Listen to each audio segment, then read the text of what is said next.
Asato ma sadgamaya tamaso ma jyotirgamaya mrityurma amritam gamaya. Om Shanti Shanti Shanti. Om, lead us from the unreal to the real. Lead us from darkness unto light. Lead us from death to immortality. Om, peace, peace, peace. Good morning and namaste, everybody. Today, the brave few who have gathered here are to be congratulated, because this is probably one of the greatest, biggest, and busiest events of New York, the New York Marathon. And it's right here, it's starting right here, so all the roads are blocked. I'm sure some of you at least had a hard time getting here. I went out in the morning, I asked the cops at both ends, and they said, we'll let people in if they walk in. But no cars. And I told them that there's this temple here on 34 West. So you let people in who are coming to the temple. And they said, yeah, we can do that. And the New York Marathon, I don't know how many of you know this, but this event is being sponsored by an Indian company, the TCS, Tata Consultancy Services. And it has an interesting connection with this place. You know how? Swami Vivekananda, who founded the Vedanta Society of New York, when he came to the United States on the ship, he met Tata, Jamshedji Tata, and who was on his way to the United States also. And this was before Swami Vivekananda was so well known. But Tata obviously found him to be an intriguing and remarkable young monk, so he engaged him in conversation. And Swami Vivekananda told him that India needs not only business and industry, but also research in fundamental science. Imagine a monk in those days, late 19th century, telling a businessman that we need scientists. Years later, Tata wrote to Swami Vivekananda, who by that time was very well known, was in Belur Math. He wrote that, you remember we met on the ship and you told me about starting an institute for research in fundamental science in India, and I'm really taken by that idea, and I'm going to start this institute, and I cannot think of anybody who would be more fit to be a director of this institute than yourself. And Swami Vivekananda, of course, he couldn't accept that, but that letter is still there. And that institute was eventually set up after Tata's death, actually. It's the well-known Indian Institute of Science in Bangalore. I mean, any group of Indian professionals you meet anywhere, one or two would have studied there. I don't know if there's anybody in this. There is somebody there, yes. Yes. So you see, inevitably, there'll be somebody who has studied there or knows somebody who studied there. So they set it up. And I was just thinking, if you look at the institutes of technology, the IITs, some of them were founded by graduates of the Indian Institute of Science, which used to be called the Tata Institute in those days in Bangalore. So it seeded, it created the ground for the technological revolution in India. All these big institutes came up later on by scientists trained in the Indian Institute of Science. And these IITs then later powered what is called India's IT revolution, giving birth to this whole generation of computer scientists, computer engineers, and companies including Tata's own Tata Consultancy Services. And that ends up sponsoring the New York Marathon here. It's completing the circle, I think. It's very interesting and wonderful to think about it. These pioneers, Tata, Swami Vivekananda, more than 100 years ago, a vision that they had. And you can see how it's coming to fruition, not only in India, but across the world. Now, what we will do today is we'll take some questions from the internet audience, which have been collected and collated by our wonderful team here, and also some questions from the live audience present here. So I'll first ask Diane to read out a question from the internet audience. Then I'll ask you, get ready with your questions, raise your hand, I'll call upon you, come here and ask your question. Yes, Swami. The first question is from Shuda Kuti, who asks, Swamiji, I have a question related to Chidabhasa, the reflected consciousness, and its relationship to pure consciousness. Does the Chidabhasa go with the Jivatman after its death? Or upon attaining enlightenment, does it cease to exist? The relationship between reflected consciousness and pure consciousness.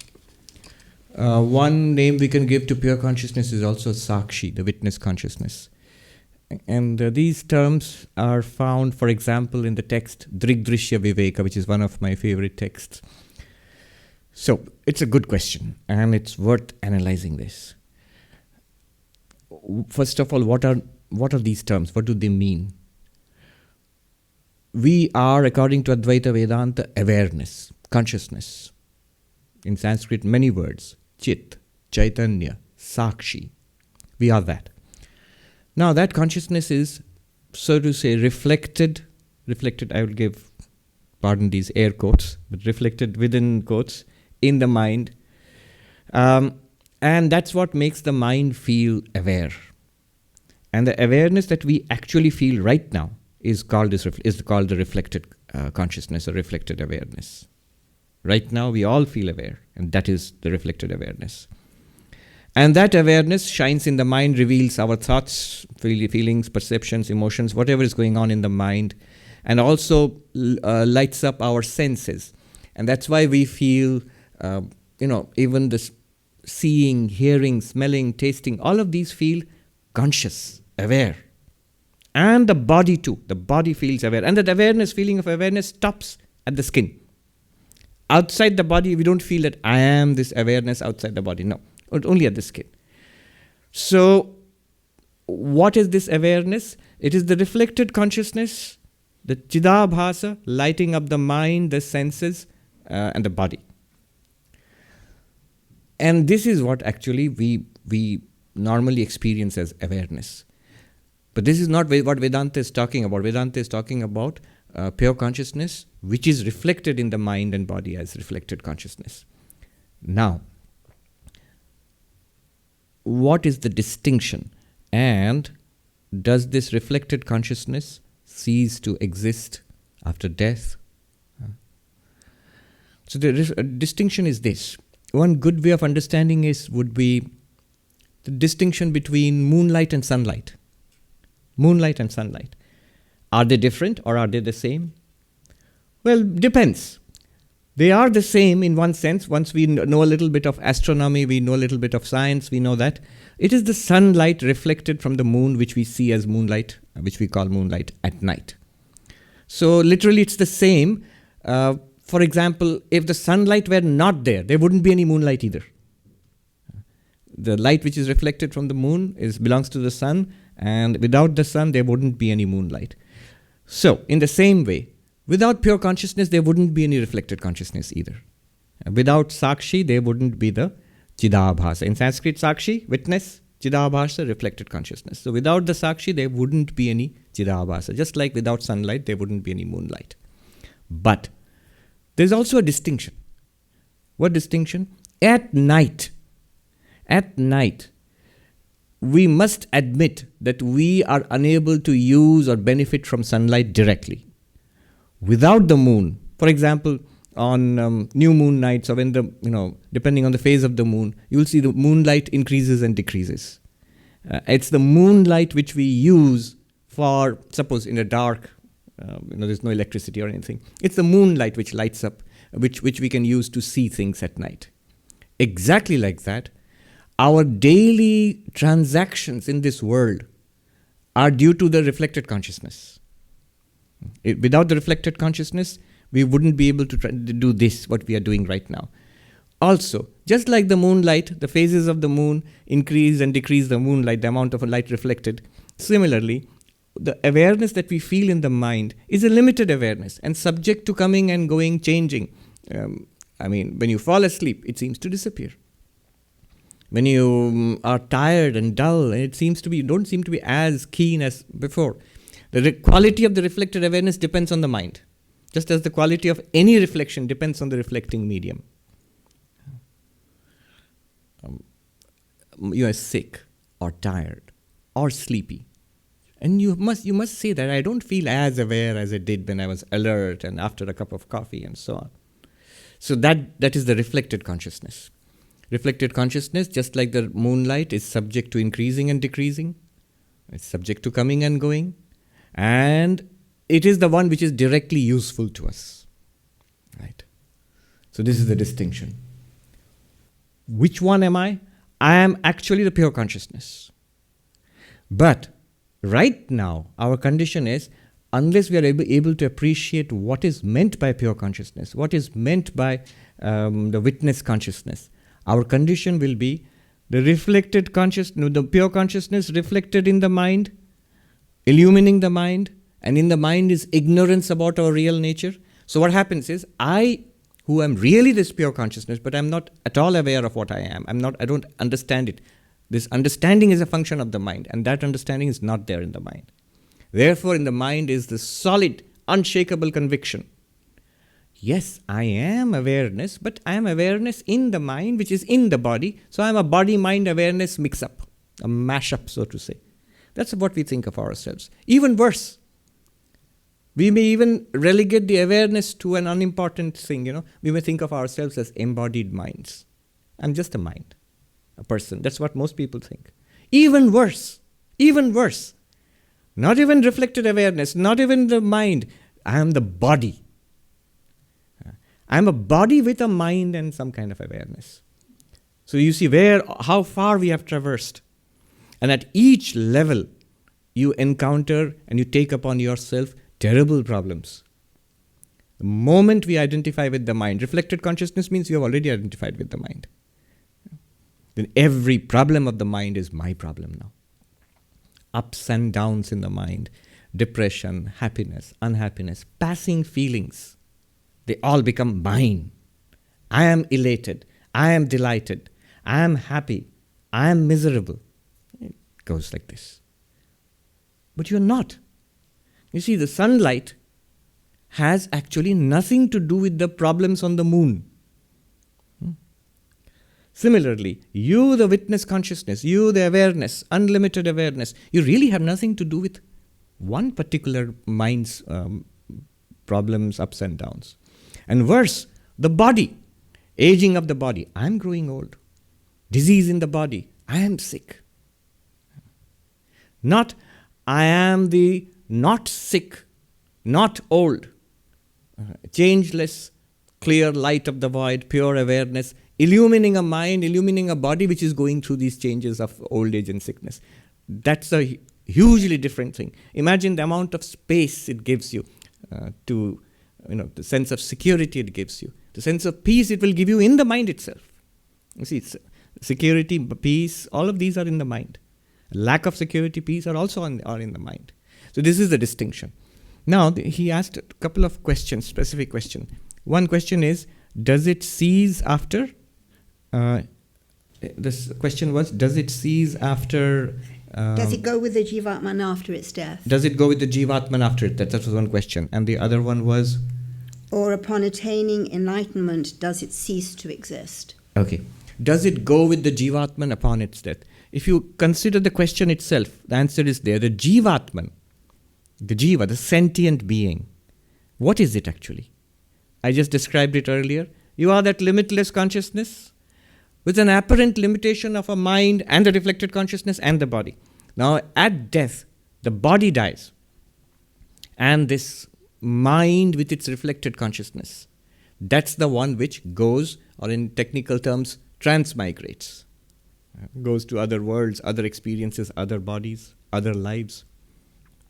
You, the pure consciousness, does not travel. Because where will it travel? It's the one reality that is. It's the the screen of the movie on which the movie is playing. There's a lot of traveling going on in the movie. If the screen also decides to travel, then the movie will be disturbed. It will be a pretty poor movie then. Pure consciousness is always the same. It doesn't travel. When you say that the going and coming of the Jivatman, the birth and death and transmigration of the Jivatman, it is the mind. More technically, more precisely, the Sukshma Sharira and the Karana Sharira. Sukshma Sharira, subtle body. Karana Sharira, causal body. Causal body is ignorance itself. And the subtle body has, if you go to Vedantic analysis, it will have 17 parts or 19 parts. The mind, the intellect, the memory, the ego sense, the powers of the senses, powers of the motor organs, the prana, the life forces, all of that together is the subtle body. That's what goes and comes. That's what we call colloquially the ghost. So that the subtle body, that's what goes and comes and has many experiences. Now, you can answer your question. Does the reflected consciousness travel? Yes. Does pure consciousness travel? No. Reflected consciousness travels along with the mind. It's just like I give the example of pots in a garden. The pots are full of water. And one pot maybe develops a crack or a leak. And the gardener comes and pours the water out into another pot. And discards the broken pot. Now, in each pot, in the water, there will be a little reflected sun. The sun shining up in the sky is reflected in the water in each pot. A tiny little sun, an image, a sparkling little image. That also has a little power of illumination, That travels. If you pour the water out into another pot, that will travel along with the water into the new pot. So the reflected consciousness travels. From that perspective, the sentient being, if the sentient being had an active memory of past births, would have said, I was there in that life, in that body, with those people. Some people have those experiences. And I am here now with these people in this body. Travels. But Vedanta says even that's not the reality. That's part of the movie. Does it cease after enlightenment? No, after enlightenment, you know that you are not the reflected consciousness. You begin to see. You know what the distinction is? It's like this. You're looking at your face in a mirror. The mirror is like the mind. The reflected face is like reflected consciousness. And your real face, this face, is like witness consciousness or pure consciousness. At enlightenment, what happens is not that the reflected face will disappear. You just realize, I am not that. And there's some delusion, I thought I was this guy. No, I am here, not there in the mirror. That's the distinction. And that sets you free. Free from all mirrors and all reflected faces. Just this knowledge. It just sets you free means you realize you were always free. So does it cease after enlightenment? No. You cease to identify with it. You cease to think that I am this shining consciousness in the mind. But it does cease when the body-mind ceases.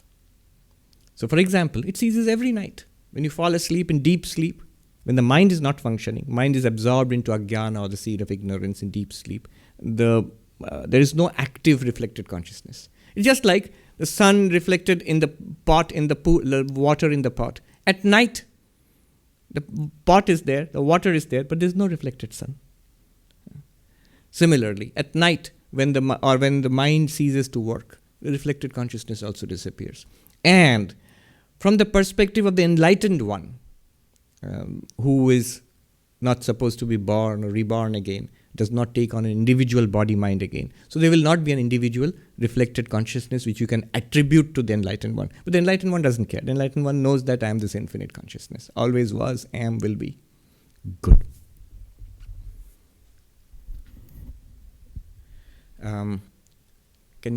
Does anybody want to ask a question? Yes, come. Tell us your name and ask the question.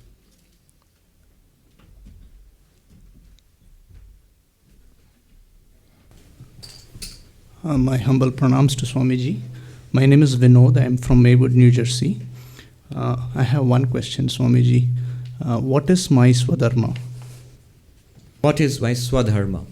Literally my own duty, my natural duty. Because why this question arises is again and again in Krishna tells Arjuna, follow your swadharma, your natural duty, so to say, your natural dharma. But what is that? I'll give you the traditional answer to that. And I'll tell you also it's mostly useless these days. But it's good to understand what they meant in those days by swadharma. It was very precise.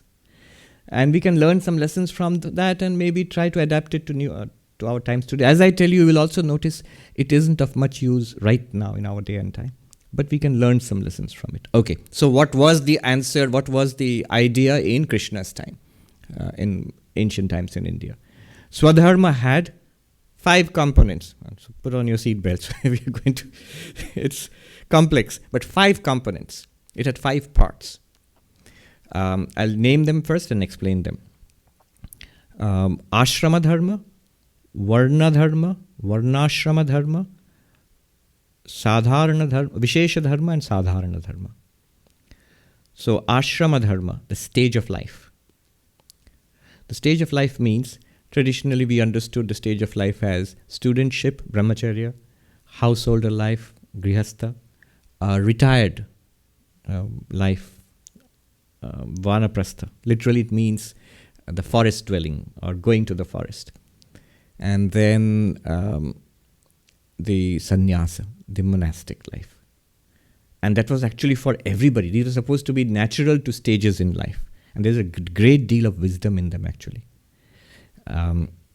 There's a time when we develop ourselves, physically, mentally, equip ourselves. So that's the brahmacharya life. And there is a certain set of duties which were prescribed, which were natural, which were thought to be natural to a person who's in school or college. That would be your dharma if you are a student or if you are in that state of life, that stage of life. And then it was thought natural that you grow up and you take your position in society, you marry, start a family, have a job, a career, contribute to society, build up your life. Grihastha. And there was a set of ways of, what is right and what is wrong, what is proper and improper for a grihastha. And then you would naturally progress to, as children got up and grew up and left home and you sort of retired out of your job, you would enter a new stage of life where you would withdraw from so much engagement in worldly life and begin a more serious quest in spiritual life. And that was the meaning of vanaprastha, the forest dweller. Husband and wife would still be together, but they are no longer engaged in family life. They were more like spiritual companions.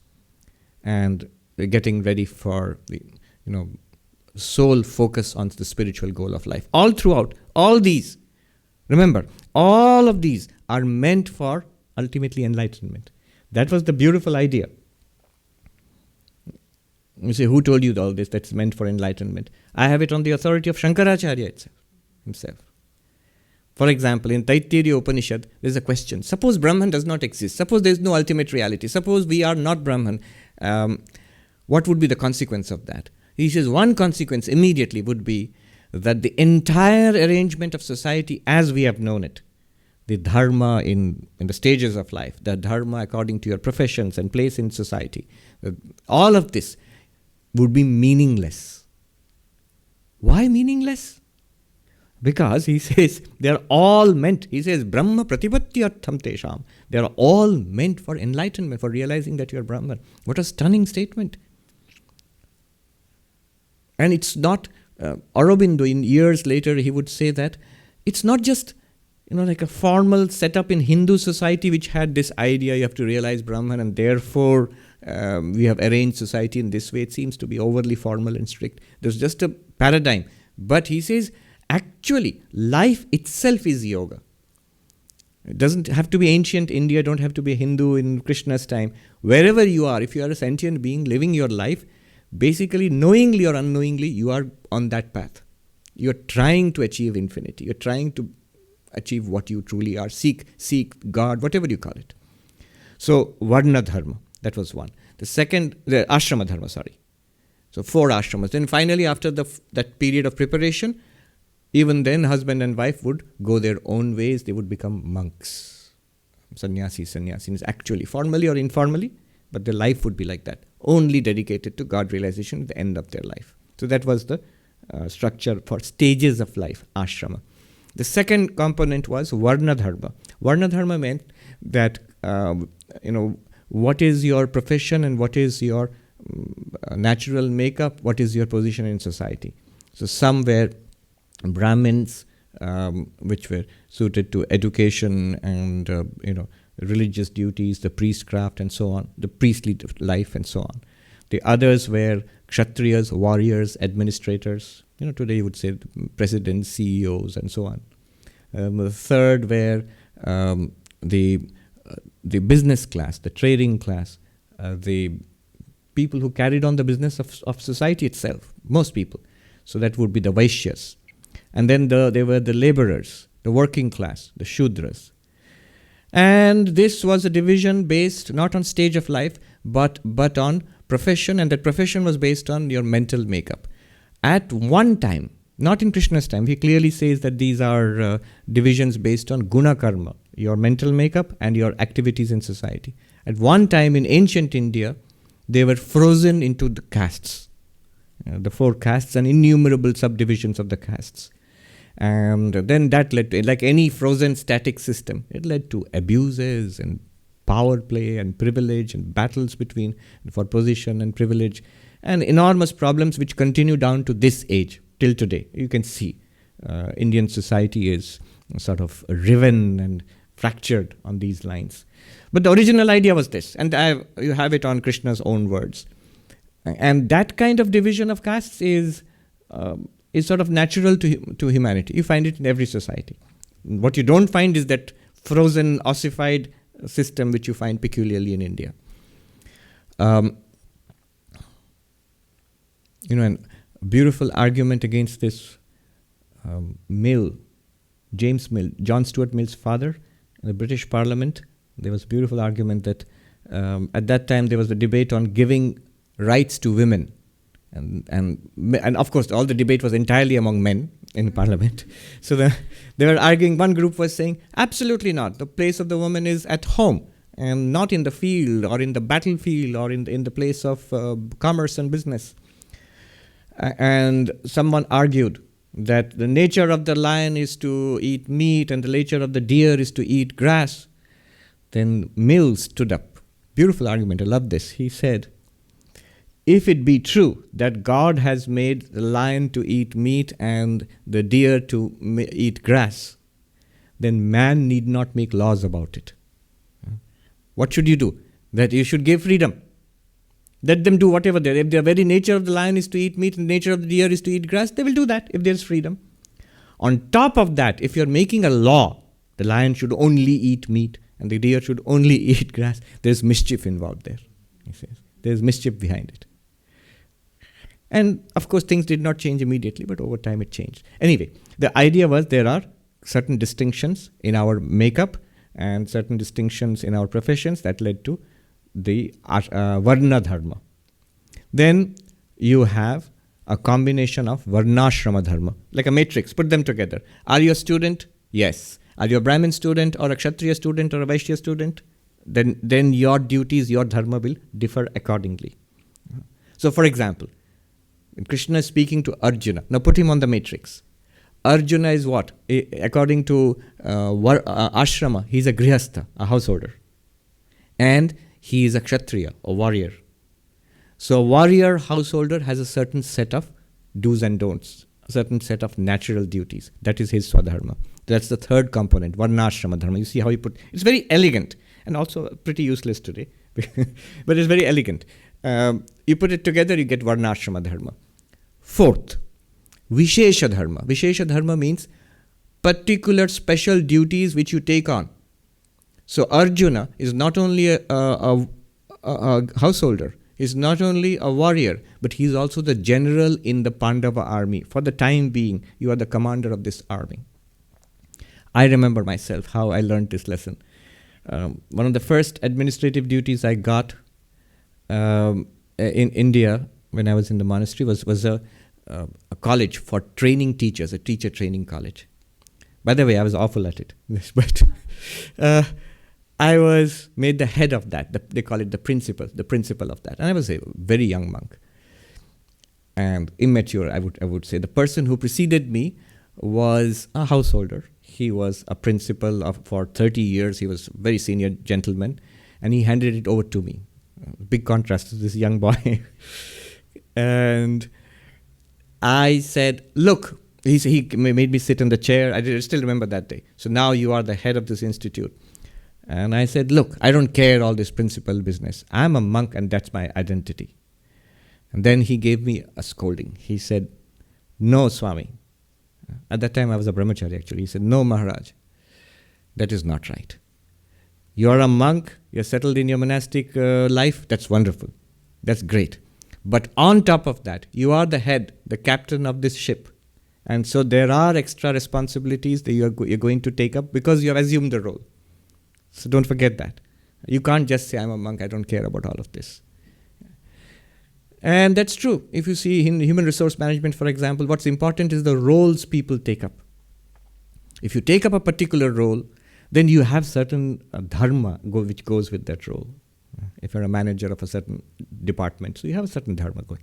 So that's called Vishesha Dharma, special, unique to that particular post, that particular time in life, for example. So you have a role there. Once you have accepted it, you have to play the role. Then the last one. The last one is Sadharana Dharma. Sadharana Dharma means general duties. As a human being, as a civilized person, as a good person, you have the dharma of being non-violent. You have the dharma of having integrity, truth. You have the dharma of self-control, life of self-control. Actually, generally, if you break it up, it comes out as the ahimsa, satya, brahmacharya, asteya, aparigraha. Ahimsa, non-violence. Satya is truth in thought, word, and deed. Brahmacharya is literally celibacy, but it's actually control over all kinds of sensual desires. And then asteya, non-stealing, aparigraha, non-acceptance of gifts. And there are reasons for all of this, but they are all modified according to the other four, the components of swadharma.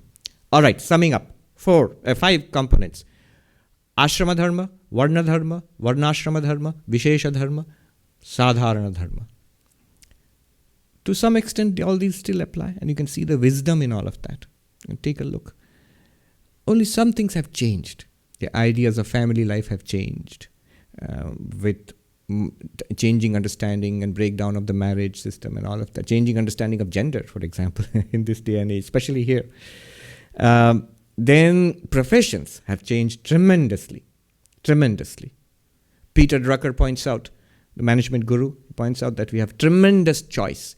200 years ago, for thousands of years, until 100 to 200 years ago, you would live where you were born, in most cases, unless you were an adventurer or a pirate or something like that. You would do the job of your parents did, only if you were a man. For women, they always did family and womanly things. And that was for thousands of years. You would eat the food that your community ate. You would marry into somebody in your community. You would speak the language that was spoken there. You would hardly go a little further than the place you were born in. That was the life of the majority of humanity for thousands of years. Now he says in the last 100 years what has happened, and it's accelerating now. He says, Peter Drucker, we are born in one place, educated in another place, work in another place, live and settle down, maybe retire in another place. Almost inevitably, you marry out of your community. You eat food and dress in ways that have almost nothing to do with your place or community of origin. And the job, you change your job so many times in so many different ways. They always say the job you are trained for in college, that job doesn't exist. And what you are trained for in college, actually what the training you get becomes obsolete by the time you leave college. So all these things are huge and new. That's why to some extent this swadharma thing is, you have to think about it yourself. But it's important to go with the grain of one's makeup and take decisions. Oh, what does Peter Drucker say? Therefore, he says, therefore, the importance of decisions is overwhelming. There's a small gap of time, window of time in which young people get to make certain decisions about their education, about their jobs, careers, about their partners in life, about the choice of lifestyle and so on. And it's not infinite. Each decision will have enormous impact on one limited lifetime. So the importance of decision is very significant now. One guideline is swadharma, what decision I will take. And remember, the big picture, the whole thing, whether you like it or not, understand it or not, is meant for God realization or enlightenment. That is the purpose of human life. That could be the pole star, depending on which you decide what decisions you will take in every respect. Okay, but it's a good question. It's a very practical question. Thank you. Can we have the next question? Yes.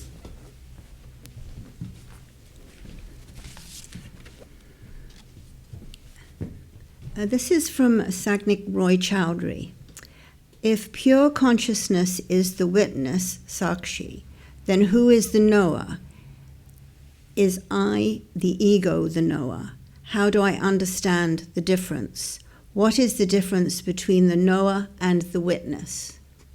Another very good question. What's the difference between knower and witness? It's a very philosophical question, but if you're on the path of Advaita Vedanta, this is something that one must grasp early on. There is a big difference. Difference between what? The witness and the knower. Let me introduce the Sanskrit terms. Witness, Sakshi. Knower, Pramata. There are these Sanskrit terms. Prama means knowledge. Pramata, the knower. And Pramana, the instrument of knowledge. Prameya, the object of knowledge. Don't get confused in all of that. You don't have to deal with all of that. But just know. Knower means Pramata. And we are all knowers. Knowers in what sense? If you're seeing something, hearing, smelling, tasting something, inferring, in whichever way you gather knowledge, you are a knower. And we are all knowers. Now, what is the distinction between this and the witness consciousness? The witness consciousness, Sakshi. Use what I just said earlier about the witness consciousness and the reflected consciousness. It is the witness consciousness alone which shines upon the mind as the reflected consciousness. And the mind is lit up by this reflected awareness. And then the mind thinks and also deploys instruments of knowledge. What are the instruments of knowledge? The 5 senses. Used for seeing, hearing, smelling, tasting, touching. Also, other instruments of knowledge. Anumana, which means inference. So, inference is a big instrument of knowledge which we use in science, for example, and in any kind of rational thinking. Something that you don't actually see. You see smoke rising and you infer there must be fire, and the fire truck goes there. You didn't actually see the fire, but you saw the smoke and you inferred fire. So that's inference. And science works like that. Data and all that, you infer things. And there are other sources of knowledge. Summing up, pure consciousness, Sakshi, which is called pure consciousness, or Sakshi, which is the witness consciousness, the same thing. That's who we really are, all the time. We don't know that. Reflected in the mind as a reflected consciousness, that reflected consciousness now lighting up the mind becomes the knower. Using the mind and the senses becomes the knower.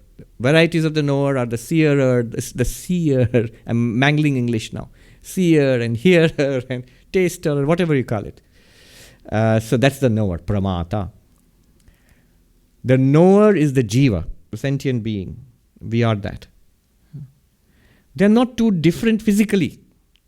Ultimately, just as moonlight is nothing but sunlight, the knower is also nothing but the Sakshi, the witness consciousness. It's the witness consciousness alone, you alone. Who's the knower? Don't get confused with all these terms. Simple answer, I am the knower. Who's the ultimate reality? Witness consciousness. I am the ultimate reality, witness consciousness. But how then what's the distinction? The distinction is I, the ultimate reality, witness consciousness, Atman, Brahman, Sakshi, whatever, so many names, pure awareness. I channeled through this, reflected in this system of body, mind, sensory, this device, I become the knower. What's the problem? The problem is, I, the knower, is very clear to me. To me, the knower. I'm very clear that I am the knower. But I am the witness consciousness, Sakshi, Atman, Brahman, that's not at all known to me. So, I, the knower, have ignorance about my real nature. I, the knower, will now deploy the knowledge of Vedanta to remove the ignorance about my real self. That's what's going on here. After enlightenment, what happens? Am I the witness consciousness or the knower? You are the witness consciousness, always where you just now know that you are the witness consciousness. And that makes an enormous difference. Do you still continue to be the knower? Yes, you can deploy the knower for the purpose it is, for seeing, hearing, smelling, tasting. Everything goes on as it was earlier. You just know that you are the limitless awareness, now shining through this one body mind and seeing this thing, hearing this thing, thinking that, understanding that, remembering this, forgetting that. All the activities of the knower still go on. The pramata still goes on. The whole distinction. The witness consciousness does not come or go. The knower arises and disappears. When you fall asleep, the knower goes away every night. But the witness consciousness is always constant. The witness consciousness is not limited by the body-mind. The knower is limited by the body-mind. The witness consciousness is one. There's only one witness consciousness. There's only one Atman or Brahman, one unlimited awareness. The knower is many. We are all separate knowers, and we are distinct knowers because we are equipped with distinct bodies and minds. Gita, Krishna says, Avivaktam cha bhuteshu vivaktam iva cha sthitam. Undivided in all beings. There's one being here which is undivided in all beings. And you are really that. But it appears as if divided in so many beings and then interacting with each other. It is literally God playing with God here. So that's the distinction between Sakshi and Pramata. You take one more question? This is from Raji. I'll come to you. Rajdeep Dar from Kolkata in India. Sri Ramakrishna says that he who was Rama and he who was Krishna is in this body as Ramakrishna, but not in the Vedantic sense. Maharaj, where does the greatest divine incarnation, Sri Ramakrishna, stand in the triad of Brahman, Shakti, Jiva and Jagat? So I think he means Brahman Shakti together, yes. So, Brahman Shakti, that's one, that's God. And Jiva, us, and Jagat, this world. Where does he stand in this? So he's just quoting what Sri Ramakrishna said more than once. He told Swami Vivekananda that he who was Rama, he who was Krishna, is in this body Ramakrishna, but not in your Vedantic sense. So what does he mean there? And where does he stand in all of this? So what he means there is that I am an incarnation of God, an avatar. This is a unique phenomenon. What is the incarnation of God? What is God after all? A little bit of Vedantic theory here. It is pure awareness, pure consciousness, Atman, Brahman, which we are talking about. That is the reality. And then that appears as this cosmos. That itself appears as the cosmos. It is a screen which appears as the movie. Right? Now, that reality, pure consciousness, Atman, Brahman, in association with this enormous cosmos which appears in it, is God. Brahman plus the appearance is God. I'm giving a sort of non-conventional definition, but this is drawn from the traditional definition. What's the traditional definition of God or Saguna Brahman in Vedanta? In Vedanta Sar, for example, you'll find Samashti Ajnana Upahita Chaitanyam or Maya Upahita Chaitanyam. Consciousness plus Maya. Consciousness channeled through Maya is God. Iswara, Saguna Brahman, or what he calls Brahman and Shakti. So that's God. And what are we? We are the same pure consciousness, but identified with one part of the appearance, reflected in one mind and one body, and saying, I am this, not all of this. Who is saying this? Actually, ultimately, and the knower is saying, we can use all the terminology which has been developed nicely. So the knower is saying this, but beyond the knower is that one radiance. And I am this one body only, one person. So this is called Jiva, sentient being. Jiva, Iswara, Jagat. Sentient being, God, universe. All are appearances of and in one unlimited awareness, which you are, actually. You're not part of that, you are that. You, as the body-mind, you are a part of the cosmos. The cosmos is the vast, and you are a tiny part of it. But you as pure consciousness, you are not even the whole of it. There's no whole and part there. There's just that one reality. Now, This consciousness, in association with the totality of appearance, one word we can use for that is God. Now, God, according to certain religions, Christianity, Hinduism, for example, especially Christianity and Hinduism, we have this idea of incarnation. Christianity only once Jesus, and in Hinduism, multiple incarnations are possible. There, what happens is God further incarnates into this cosmos with the full awareness, I am God, and also ultimately I am the Absolute, but appears as an individual, like amongst us. How is it different from us? In many, many ways. In Gita, Krishna points out how the incarnation is different from the rest of us. For example, we are floating along the river of karma. We don't decide to come into this particular life. I don't remember when anybody gave me a choice. Fill up the forms. Form 1, parent selection. Form 2, where will you be born? Kind of body you want. No, that would have been nice, but no, nobody ever asked me. It's past karma. We are being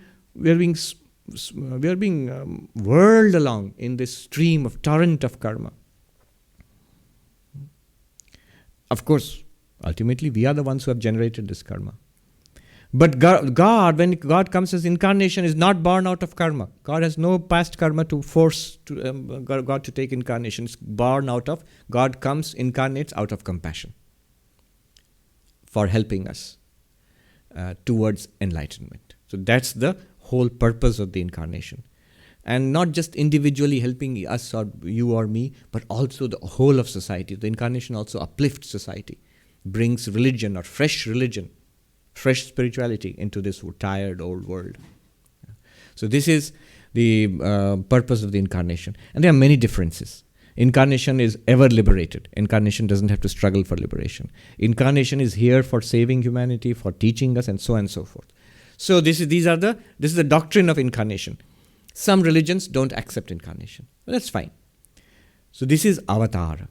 And Sri Ramakrishna is telling Narendranath that such a phenomenon is again there in this world at this time, and this is what you see as the Ramakrishna avatar. Now, why not in your Vedantic sense? See, in a strictly Vedantic sense, everything is an appearance of the Absolute.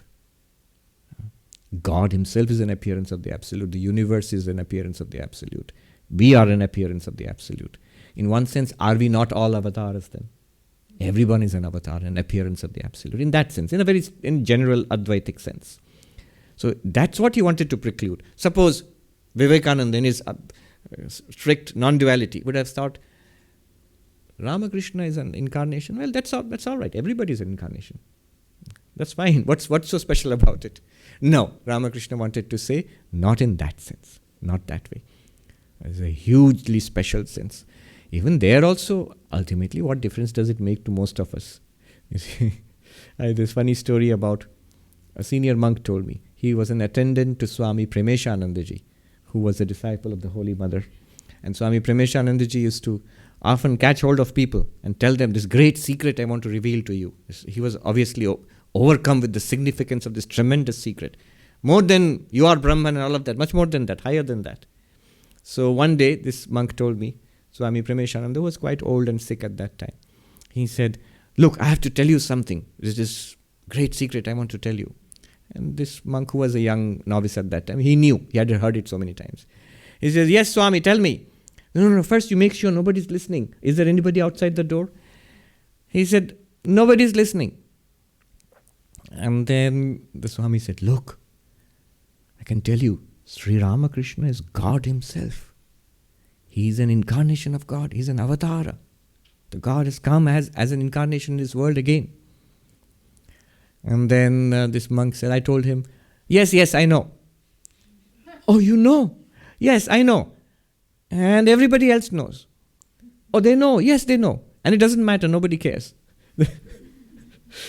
See, for us, these are words. These are interesting ideas and theories. For Swami Premeshananda, for the first time, the reality is dawning, just the incredible reality that we are in such proximity to an incarnation again.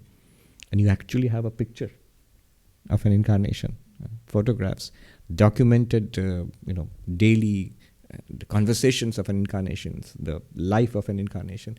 If you really, really believe that and you feel that, you may not be a highly developed spiritual seeker like Premishanandaji, but even at our level, if you intensely feel for a moment, literally, God in this form, right here.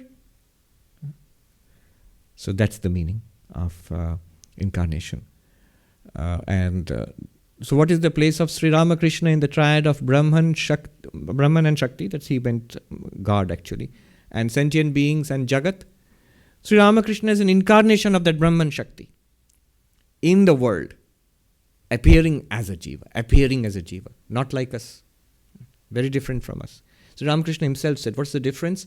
The little fish are playing in a pool and the moon is shining there.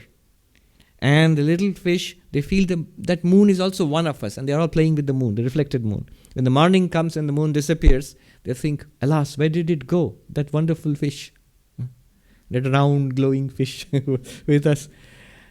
It's a very beautiful example that this is an extraordinary appearance, but still an appearance, not really part of this mundane world. And it's there for a period of time, and it gives you something, and then it will disappear forever again, until the next incarnation. Yeah. All right. Somebody wanted to ask a question? Yes, please come. Yes. Please tell us your name and speak in the microphone. You can take off your mask. Yeah. Pranam Swamiji, I am Lata from Chennai, India. I want to ask about enlightenment. I understand that this is I'm not sure whether it is a gradual process or is there a wow moment when an akandakara vritti comes and then you get enlightened and then the whole outlook changes of those people who are enlightened that we see. So is there a wow moment or is it just a gradual understanding? A very good question. Is there a sudden moment of a breakthrough? Often you see the texts speak of that, and masters also speak of that. Or is it a gradual development and a flowering and a fulfillment? The answer is both. But how? Let's see how. One is, there is a sudden breakthrough. That actually happens. And all enlightened masters have testified to it. It could be a tremendous mystic vision, something that is completely transformational. It will be a before and after. Or, more specifically, in our tradition, the Advaita Vedanta tradition, what are we all working towards? Shravana, Manana, Nididhyasana. You systematically study the Vedantic texts, and then you get a clarity about it. And the various doubts which arise along the path, those are settled. Then it becomes a conviction. But still, there are these contrary tendencies which are past conditioning. They are overcome by staying with that conviction. Staying with that conviction, many meditation techniques are there, nididhyasana. You keep doing this till a sudden moment comes when it's real. What you have studied, understood, trying to stay with it, it just a sudden breakthrough, sudden unveiling. Not something new appearing before you. It was, you realize it was always there. You always feel, how did I not see it? Always this was so. There's only one reality, appearing as so many. And I am that one reality, as is everybody else. And that solves all problems from the perspective of that reality. So that immediately the effects are multiple. One is, that will never, if it's a real breakthrough, the Khandakara Vritti, it will never go away. The Khandakara Vritti itself will disappear because it's a part of the appearance. But the clarity that you are Brahman and that you are Brahman, that fact will never go away. It's always there. Not that you are always thinking about it, but it's always continuously available, effortlessly so forever. So that's a sign that it doesn't go away. It also, from that perspective, all your problems are solved forever. You know clearly, yeah, it's all right. From that perspective, it will not solve the problems in the the body, your relationship problems, your financial problems, your money, your mental issues. It will not solve those. But from that perspective, you see, all this is fine. It's not. It's unimportant. It's like motes of dust floating around in the morning ray of sunshine. Good. It's all good. If you settled all this dust, another cloud would come over, would replace it. This, you are no longer trying to change this setup into that setup. Any setup is fine. And of course, in your day-to-day practical life, you will continue to do whatever you're doing. You'll do your job, you will take care of your responsibilities, and probably you'll be able to do it much better because you are at peace for the first time. What you lose is, I always say, the lose is the right to grumble. And what are you grumbling about? From that perspective, everything is fine. All right. So this is the sudden breakthrough. It happens. Now, what about the gradual thing? The gradual thing is connected with the mind. Why is it gradual? Because the mind is part of Maya. And Maya, whatever is part of Maya, is subject to cause and effect. So if you want to transform the mind, you have to set in motion a set of causes. Causes here, I'm speaking very abstract terms philosophically, but practically, these are spiritual practices. What are the problems in the mind and the body? Restlessness is a problem. Focus, meditation will be the practice. Impurities, a cloud of desires in the mind and are a problem. They have to be set right. So all of this, moral, ethical training in focus and meditation, basically transforming the person into something like a saint. That which you see in the spiritual practitioners all over the world. That starts long before the breakthrough. It may have started, if you're interested in spiritual life, we feel sure that it started in earlier births. We have been pursuing this for a long time. So it may have started long ago. And slowly as we transform ourselves, life itself teaches us. From immoral to moral, from moral to spiritual. And this transformation is going on slowly. At one point, why is this necessary? Without this transformation, that enlightenment breakthrough will not come. It's simply not come. Either one will not take it seriously, this whole religion, spirituality thing does not seem real. Or you take it seriously, but you're not interested. Or you take it seriously and you're interested, but you think it's too difficult for me. It's only for a few specialized people, monks and sages and saints. So all of these are not, these are all because of the impurities of the mind.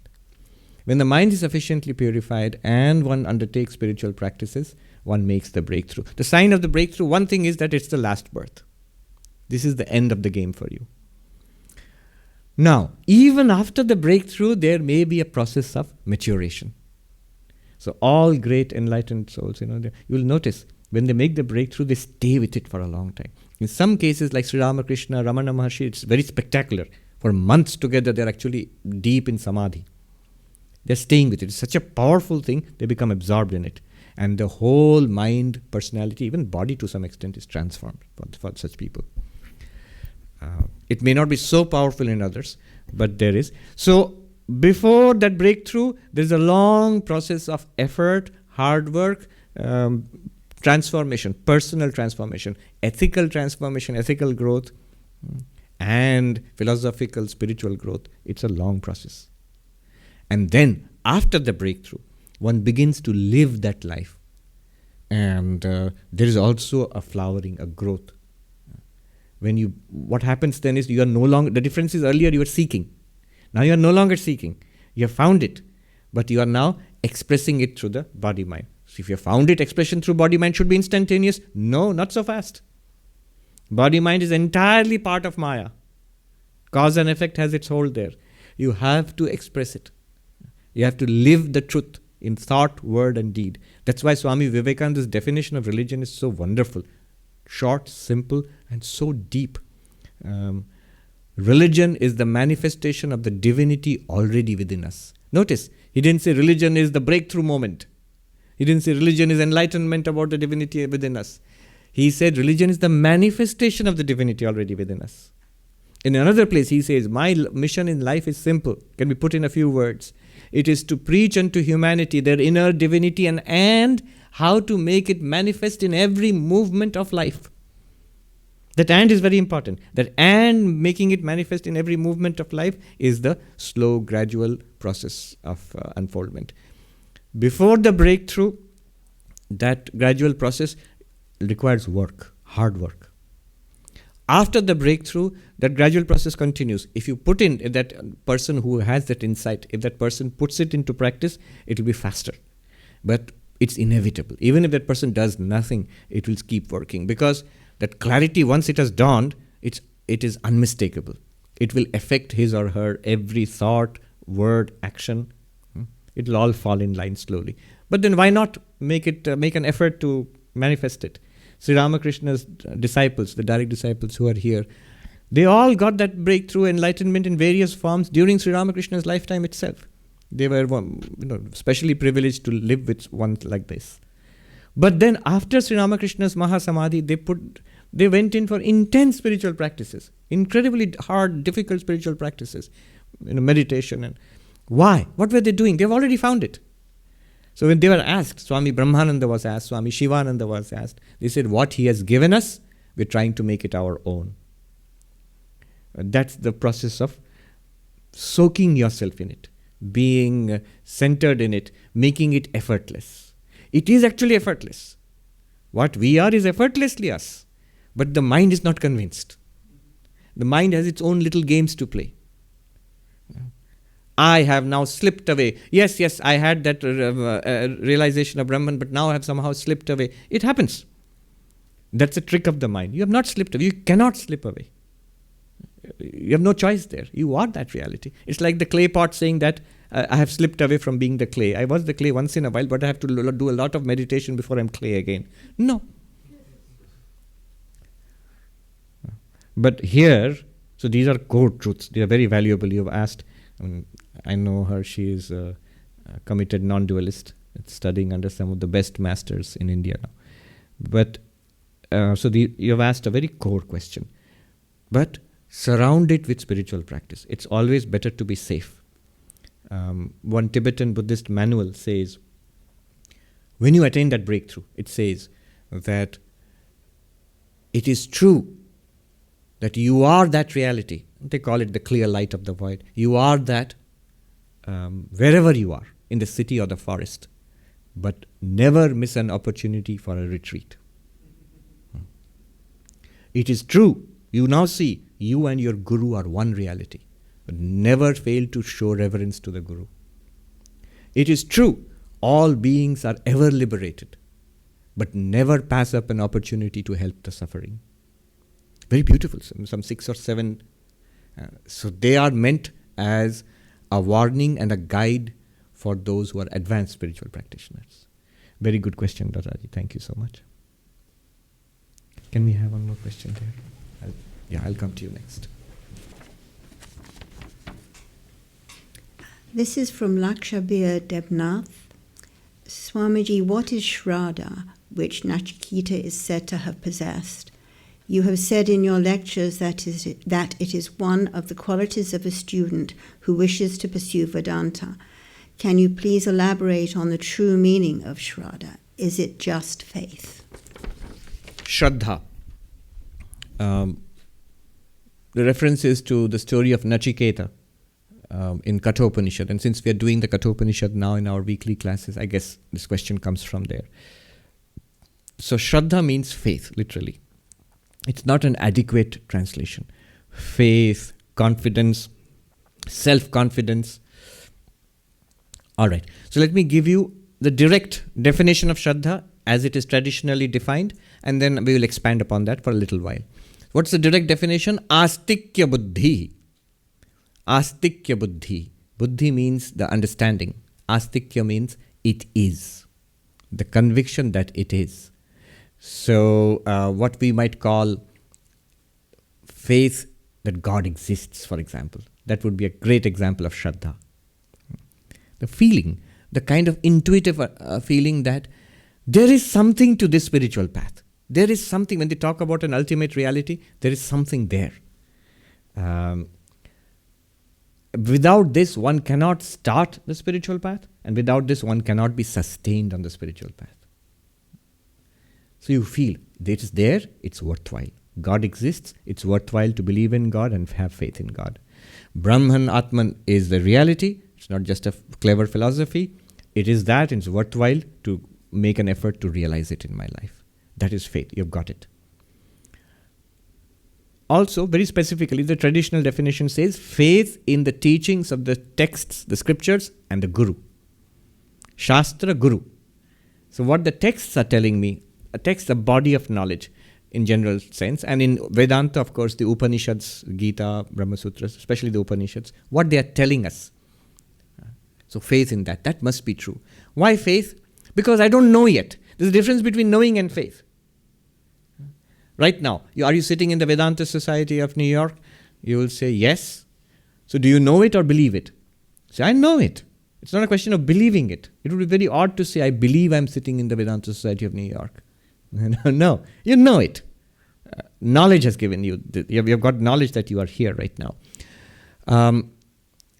If your name is Joe, and I ask you, what's your name, Joe? You said, and I ask you, do you believe it or do you know it? I know it. You don't say, I believe my name is Joe. No. But when we don't know it, when I cannot honestly say that I know God or I know that I am Brahman, I honestly, it's not a living realization for me. In that case, I have to say, I believe it to be so. Let me pursue this. And that's how all education works. You go to Columbia, enroll for a physics course, and then what the professor tells you, at first you accept it as here is an expert talking about his field. Here are the textbooks, which are vetted and the best textbooks in the market. I take them to be true. Now let me try to understand. I don't start off by saying this person is a hoax and the textbooks are all false news. No, fake news. The textbooks are not fake news, and this person is, the professor is not a hoax. So you have a faith there. To begin with, you must have a faith, and that faith it's natural sort of. And the whole system gives us a certain faith in such people and in such bodies of knowledge. Similarly, I have a faith in the Guru and the Vedantic text. What they're saying must be true. It seems to have worked for a lot of people. And so it's a kind of working faith. Not believe in it and that's it. There's nothing more to be done. No, believe in it so that you can investigate it and see for yourself. Not just Vedanta, not just Advaita, yoga also, Patanjali yoga. There the approach is you believe first, you have a faith that this will work, and then practice. And you'll get the results. Whether it's meditation or Hatha yoga asanas, you're supposed to practice it and you'll get the results. You'll see for yourself. So this is faith, as traditionally defined. Little further, faith also means confidence in oneself. What kind of confidence? Twofold. One is, I am a good person. Second, I am a competent person. See, these are a lot of implications for our secular life also, not just spiritual life. Where does this come from? Notice what Nachiketa said when his father told him that, I give thee to death, go to the house of death. Nachiketa thinks to himself that Bahunamemi Pratamo, Bahunamemi Madhyama. Among many of the boys here, the students here, I am the best in many things. I am sort of middling in others. In no case am I the worst. I am a good person, I am a capable person. These two aspects. When I have the self-image of myself as a good person, as a moral person, then it's much easier for me to stick to a moral, ethical path. I clearly define myself, my values. I am what Kavi calls a principle-centered life. Life-centered not on money, and not on relationships, not on pleasure-seeking, not on enmity. Some people define their lives by enemies. There's this great painter, Picasso in fact, and he was in Paris at one time, and he wrote a harsh comment about another painter. And somebody said, he never said the slightest thing against you. Why are you saying these things? It's unfair. He said, but to do great work, I need great enemies. I want to make that guy hate me. Then I will fight against him. Then I can produce great art. So that's a bit ridiculous, but that's an enemy-centered kind of life. Or work-centered life. We are in Manhattan. Work-centered life. I'm sure half of you have that at least. No, none of them are right. And all of them will lead to unhappiness and lack of fulfillment. A principle-centered life. A value-centered life. Principle is a good word. ethics or morality-centered life. So that's what comes out of understanding myself as fundamentally a good, decent, moral person. The second aspect of it is competent person. I am able to do this. I have tackled most situations in life till now. Let me face this. I'll be able to do it. I'll face it. There was a psychologist here in America, Albert Bandura. He defined it as, he coined the term, self-efficacy. And he said, children, students who have this self-efficacy, they differ from others. In what sense? You're faced with a tough maths question. A child who has self-efficacy, who feels I can tackle this, will hold on and try. The child who gets scared, who doesn't have this confidence in himself or herself, the moment the first attempt he sees, I don't understand it, quickly go on to the next question. We have all faced this in our maths examinations, So the persistence will come out of the sense of competence. Engagement of all my faculties. Let me give it a good try with all my capacities. Where does this come from? This comes from a certain sense of confidence, of having tackled problems in life, having overcome a certain sense of competence in one's capacities. It's developed in childhood. So an important insight that Albert Bandura said. So children building up their self-esteem, their confidence and capacities. Not just I'm a nice boy or nice girl, but a capable boy or girl. I can take care of myself, I can take care of others. These two together are part of Shraddha. Swami Vivekananda says self-confidence. He gave tremendous importance in self-confidence. There is no spirituality, no psychology, nothing in the world can help you unless you have confidence in yourself. Unless you are willing to change. I have confidence in myself. I can make a better life for myself. The whole difference between the villain Duryodhana and the hero Arjuna in the Mahabharata lies on this difference. Those who know the story, Krishna goes to the villain before the war and tells him what you are doing is wrong, this is not dharma, this is adharma, come to the right path. And what was the answer that Duryodhana gave him? He said, I know what's right. You don't have to tell me that. I know what's dharma, I know what's adharma. But what's dharma, my problem is, what's right, I don't feel like doing it. What's wrong, I can't stop myself from doing it. Okay, and then, why not? He says, there's some force within me. He didn't know Freudian psychoanalysis. He could have blamed it on the id or the subconscious or something like that. There's some force within me which forces me to do this. I'm helpless. I can't do anything else. This is the way it is. That's what makes him a villain. And Arjuna has the same problem. He asks in the Gita, what is it? Anicchanapi varshnaya. Oh Krishna, even unwillingly, why does the person do wrong things? Why are we unable to do what we know to be right? There's no urge to do that. There is no, the great joy in going ahead on the right path. We know it's right. No desire. We know it's wrong. Can't stop myself. And that's the human predicament. But what's the difference between the villain and the hero? Arjuna, the hero, asks Krishna, how do I change? Please help me. Please teach me. Duryodhana never said that. And Krishna never opens his mouth unless he is asked. Okay. So, confidence in oneself. Faith in oneself. As good person, competent person. One more point. Faith in God and faith in oneself. What's the connection? Or God, you make it a general term. Atman, Brahman, Vedanta, Buddhism, whatever it is. Faith in that and faith in oneself. I found the answer in Mahatma Gandhi. In one letter he writes, he says, only those who have faith in themselves can have faith in God. It's a very important point. If I really don't believe myself, anything else that I believe will also have a question mark on it. I'll be shaky about everything. Yeah. Good question. There was a gentleman who raised his hand. Please come here. That will be the last question.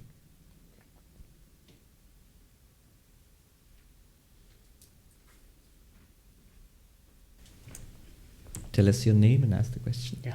Pranam Swamiji. I'm Rajiv from London. From London? Canada or the UK? London.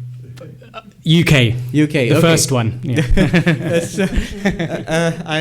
The reason I'm asking was a couple of years back, 2 or 3 years back, I was invited to come to London and give this talk. I said, no, it's too far. I can't do that. I need a visa and all of that. They said, no, not that London. This is just across the border. Just across the border in Canada. And one more, a couple of years back at Harvard, I saw people would visit. They would all be impressed, Harvard and going around and all of that. Only one person I ever met was not impressed. This lady who came was walking around there and with a group of friends, and I happened to meet this group, and they introduced themselves. They were all students there. They said, we are showing our friend around. This lady is a professor. And I said, oh, really? Where do you teach? And she said, Cambridge, the real one.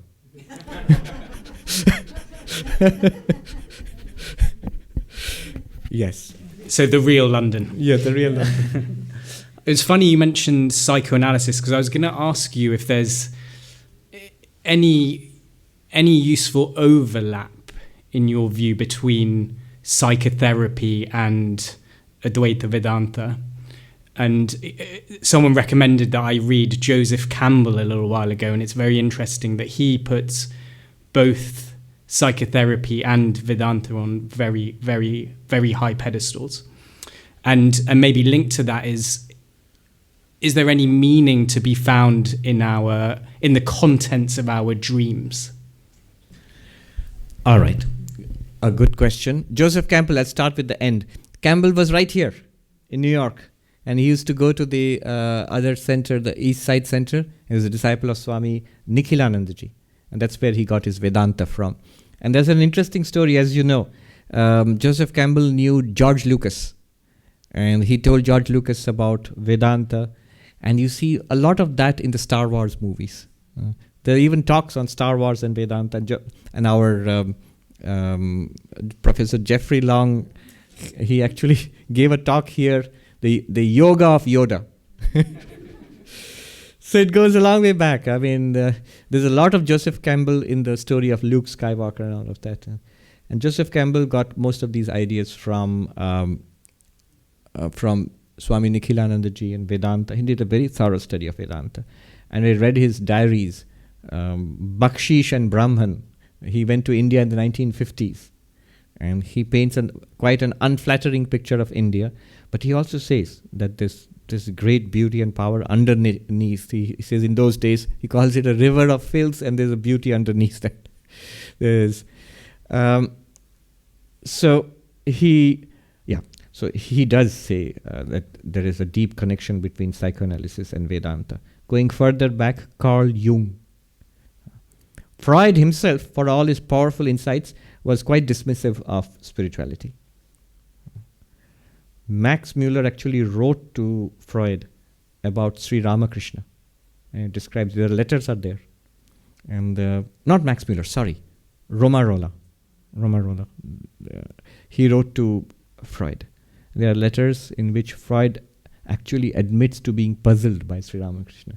He says, he doesn't do an immediate, whatever a modern psychoanalyst would do, an immediate psychoanalytic dissection of Sri Ramakrishna. No. He admits to being actually puzzled by Sri Ramakrishna. But Carl Jung was highly appreciative. He said that there's a lot of interface between Vedanta and yoga also. Vedanta, yoga, and the insights of psychoanalysis. So he was very open to spirituality. He went to India. He went to Belur Math, our main monastery in India. Carl Jung did. And I think he also met Ramana Maharshi, Carl Jung, if I'm not wrong. Okay. Now what's my view on this? In our order, there are two schools of thought on this. Not just psychoanalysis, but modern psychology and spirituality.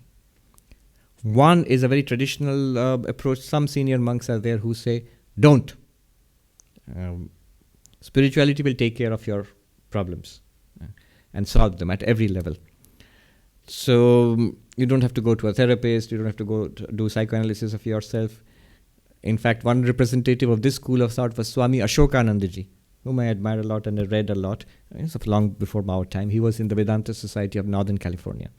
I still remember. He says, At that time, psychoanalysis was all the rage. Everybody had his or her own therapist here, especially in New York and all over the United States. This was in the 1950s and 50s. So Swami Ashokanji scolds his audience.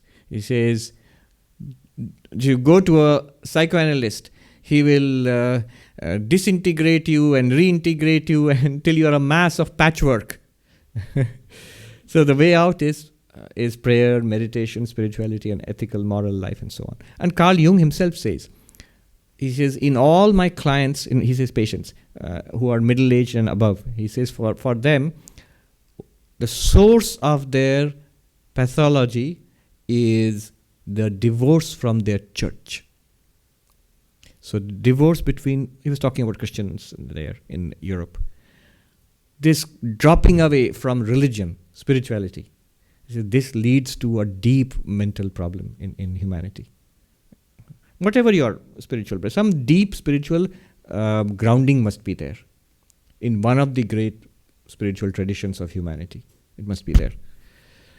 So, the other group one group of monks say this, no, not necessary. The other group to which I subscribe, and one of my masters there in the monastery, Swami Bhajanandi, a very luminous mind, very well read in psychology, he said, why not psychology? Why not psychoanalysis and the modern positive psychology? The point he made was, if you are taking medicine for your physical body, go to a doctor and take medicine, you can take help from a counselor or a psychologist if you have mental issues. Isn't it Vedanta itself which says it's a physical body and a mental body? Gross body, that is Sthula Sharira, Sukshma Sharira, subtle body. It's not you. You can benefit from that. And the second thing he said was, Swami Bhajanandi, he said was, look, most of our problems are not spiritual problems. When we come to spiritual life, we come with a host of psychological issues. Born of our own inner psychology, born of relationship issues, financial pressures, so many things, so many pressures are there on the human being in modern society. So, you can very well benefit from psychology. Another point this Swami made was that in recent times, last 20, 30 years, there's been a flowering of positive psychology in the United States, going back especially to the time of Seligman, Martin Seligman, when he was the president of the American Psychology Association. So you see the importance of money and grants and all of that. So he was the president. He was very interested in positive psychology. So he said that I funneled a lot of grants and research opportunities in this field, and it led to an explosion of interest in this field. And now you have textbooks on positive psychology, you have courses in positive psychology, you have professors who teach that only, positive psychology. There are graduate students working on this. Now this Swami said, now psychology is even more useful for people on spiritual path. Why? See, psychoanalysis, the problem was, in spite of deep insights, the problem was multiple. One problem was, it investigated only the darker reaches of human nature. Naturally, because it was meant as a treatment, as a therapy. So the people who came to you were people who were suffering. Swami Pavitranandaji, actually, who was here in the Vedanta Society of New York, he has this dialogue with Carl Jung, where he asks Carl Jung, that why do you do only that? It's like only looking at the basement of a building, nothing else. And Jung answers that. He says, yes, correct, you are right. It's just the way our subject has developed, but you are right. There are other reaches of human nature, higher reaches of human nature. And other psychologists like Maslow and others, they took up the task, but right now it's a big thing. And the Swami told me that right now, if you're a spiritual seeker, and if you're interested, you don't have to dive into psychology, but if you're interested, there's a lot that can help you. Seligman himself, very beautiful, he's a very humorous man. So he said that, it's a joke, it didn't really happen. He said that the CNN came to interview me about this new positive psychology and what it can do for humanity. And he said, we're going to ask you about psychology, Professor. And Professor Seligman said, okay, great. But remember, this is cable news and you have to be very precise. You can't give a lecture. So, okay, how many words do I get? I said, 1 word. joke. And this is all right. Roll, cameras, action. And Professor, what is the state of psychology today? And he said, good. And they said, cut, no, this won't do. You have to explain a little more. Okay, how many words do I get this time? 2 words. All right, cameras, action. Professor, what's the state of psychology today? He said, not good. What do you mean? He just said it's good, he said not good. No, you have to explain more. You get 3 words this time. Professor, what's the state of psychology today? And he said, not good enough. Not good enough. And then he says, see, we have been all along trying to take people from -5 to 0. That's what we have been doing in psychology. But why not from 0 to +5? Medicine is not just for sick people. Medicine is also sports medicine for extraordinary people also. So similarly, can psychology help us to lead a more fulfilled life, a happier life? What about character? What about resilience? What about peace of mind? What about satisfaction with life?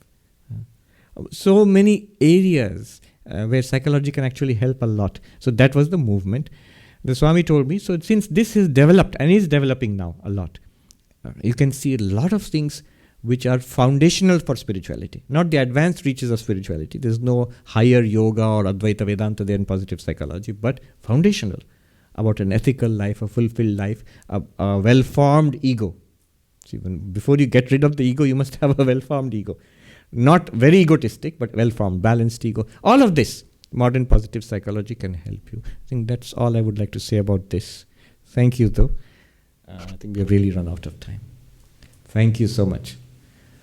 Om Shanti Shanti Shanti Harihi Om Tat Sat Sri Ramakrishna Arpanamastu.